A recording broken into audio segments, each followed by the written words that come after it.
Harold Hank Martinez adjusted his weathered baseball cap and squinted at the metallic object half buried in the red Arizona sand. At 73, he'd seen a lot of things in his time.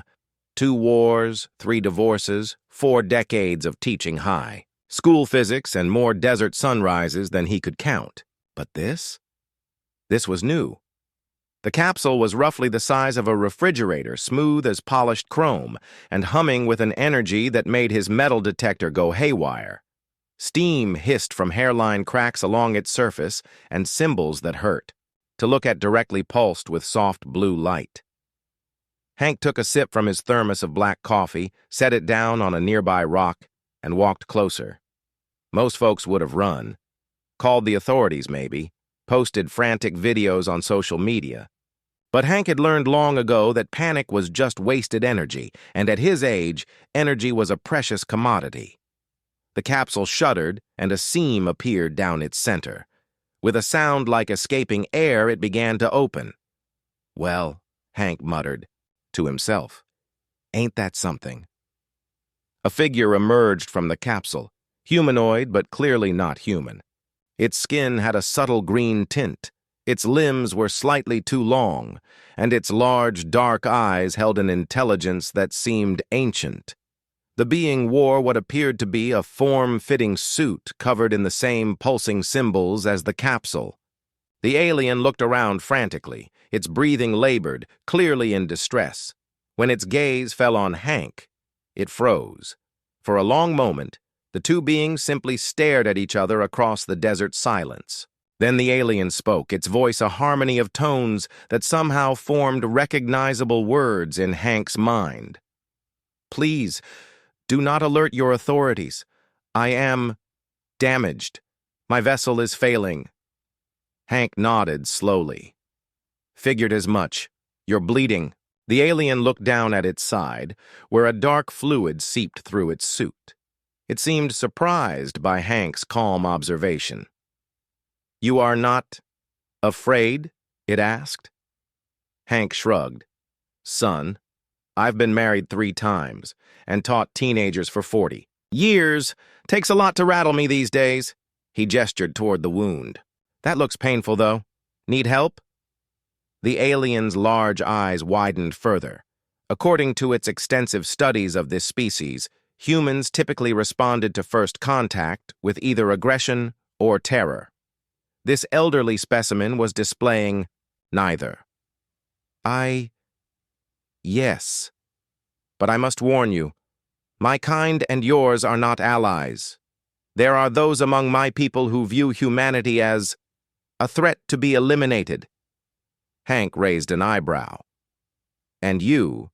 I was sent to gather intelligence on your military capabilities. Instead, I have spent 3 rotations observing your species, and I have reached different conclusions." "Such as?" The alien clutched its side, its breathing becoming more labored. "Your people face extinction daily, disease, disasters, conflicts, yet you persist. You create art in the face of mortality. You sacrifice for those you love. You find humor in the darkest circumstances. My people have technology that spans galaxies, but we have forgotten how to hope."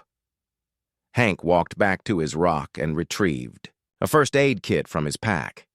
"Well, let's get you patched up first. Philosophy can wait." As Hank carefully examined the wound, the alien continued. "My name is Zeph Han.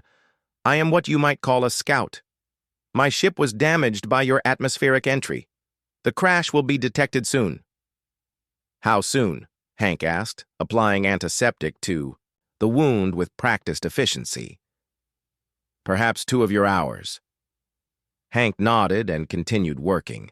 His hands, though wrinkled with age, moved with the steady confidence of someone who'd patched up everything from skinned knees to battle wounds.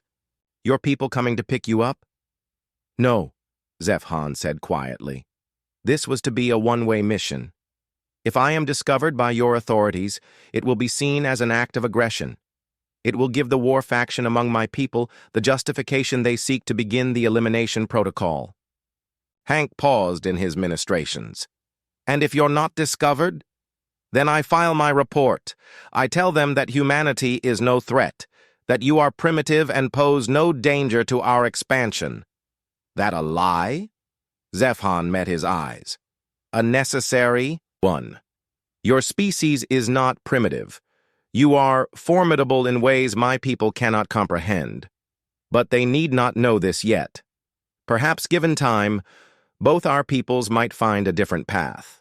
Hank finished bandaging the wound and sat back on his heels. There. That should hold you. In the distance, they could hear the faint sound of helicopters approaching.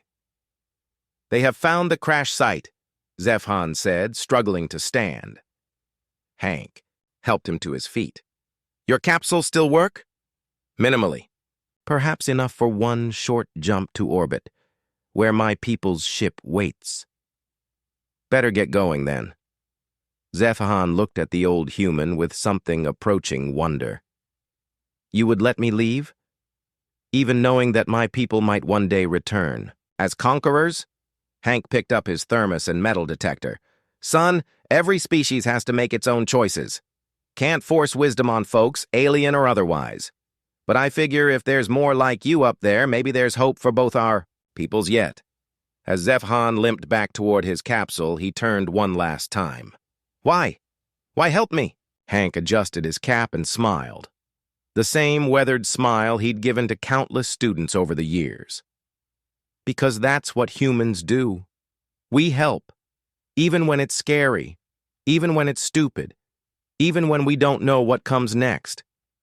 It's what makes us who we are. The capsule sealed around Zephon, and with a sound like distant thunder, it shot skyward, disappearing into the morning sky just as the first helicopter crested the nearby mesa. Hank watched it go, then turned and began walking back toward his truck.